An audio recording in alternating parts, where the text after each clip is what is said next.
बहारो फूल बरसाओ, मेरा श्री राम आया है। बहारो फूल बरसा दो, मेरा श्री राम आया है। एक बार मिलने की चाहत है भगवन, फिर क्या हमें पता है जी, मिलना है या न मिलना है। लोग तो धोखा देते हैं, जब देखें सुंदर सा शरीर, साथ साथी नहीं होता, ये मतलब की बातें होती हैं। बुरा मत मानना दोस्त, घाट का वासी हूँ और घाट पे ही हम मिलेंगे। दोगे तो भी खुशी, ना दोगे तब भी खुशी। अब आज की बात, जितने भी लाइव चला रहे हैं, अब लाइव चलाने वाले थोड़ा सतर्क हो जाओ, अच्छे रहोगे। हम तो कुछ नहीं करूँगा, पर तुम्हारे हर लाइफ में सिस्टम ज़रूर हम गड़बड़ कर दूँगा।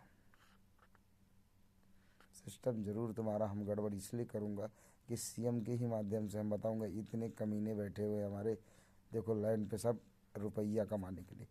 कहते हो हम गरीब हैं, अरे मरो, शरीर तुम्हारे इतने मजबूत बने हुए, आपसे तो अच्छी दूसरे क्षेत्रों में औरतें देखो मेहनत कर रही हैं, तुमसे वो नहीं होगा। ईंट का पकाई जो होता है, निकासी कर रही हैं औरतें, मजबूती से अपने पेट को चलाने के लिए अपने शरीर से इतनी अच्छी मेहनत कर रही। बेशर्मो, शर्म करो, इसलिए कि तुम बैठे हुए अच्छा से अच्छा सुंदर शरीर दिखा रहे हो, दूसरों को बर्बाद कर रहे हो। खुद तो बर्बाद है ही हो अपने जन्म से ही, पर दूसरों को जो बर्बाद कर रहे हो उसके लिए आपको एक बार ज़रूर सोचना पड़ेगा। तो उसके पीछे तुम जो कर रही हो ना, तो वो सुख दुख तुम्हारे सामने ही आएगा, कोई पीठ पीछे नहीं बंधा हुआ हो। माँ बाप को चूतिया बना के जो आ रही हो लाइफ में, कोई अपनी पत्नी जो रहती है, पति को छोड़ के बैठी लाइफ में बकर बकर कर रही हैं हर जगह पे, मैं देखा हूँ चैनल पे। अब उनको आज के बाद मैसेज नहीं जाएगा, अब उनको हर मैसेज पे चेतावनी जाएंगी ज़रूर। हम ही चेतावनी दूंगा, और भारत की हर सुरक्षा के माध्यम से मैं चेतावनी इसलिए दूंगा कि आगे हरकत करने के लिए 10 बार आप सोचोगे। जय सिया राम जी। और हम इसलिए हम कह रहा था कि प्रदेश के अंदर हम किसी भी कोने में चला जाऊँ ना, खाली जेब में पैसा रहना चाहिए।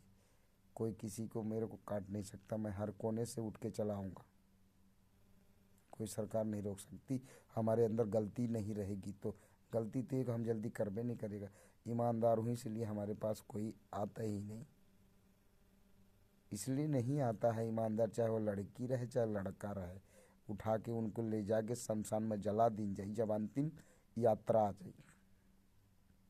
हमें किसी के थोबड़े की शौक़ नहीं है, वफादारी की शौक़ है। मकान तो इतने पड़े हैं, ज़मीनें इतनी पड़ी हैं, खाने को इतना पड़ा है कि खाते खाते हर जन्म इंसान अपने भोजन को ख़त्म नहीं कर पाएगा।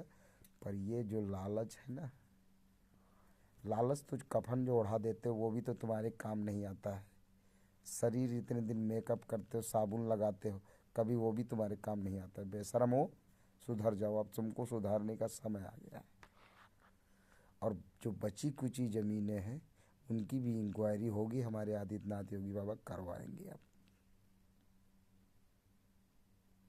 क्योंकि अभी अभी मैं फतेहपुर ज़िला से गंगा नदी की तरफ से आया हूँ। ईंट पका रहा था भट्टे पे, और कुछ लोगों के वजह से भाई, लेन देन करोगे नहीं, गलत हर जगह पे आप बनाओगे, अपने आप में हीरो बनोगे, तो तुम्हारे साथ नौकरी कोई नहीं करेगा। हम क्या सृष्टि का कोई भी गरीब दुखी नहीं करेगा नौकरी।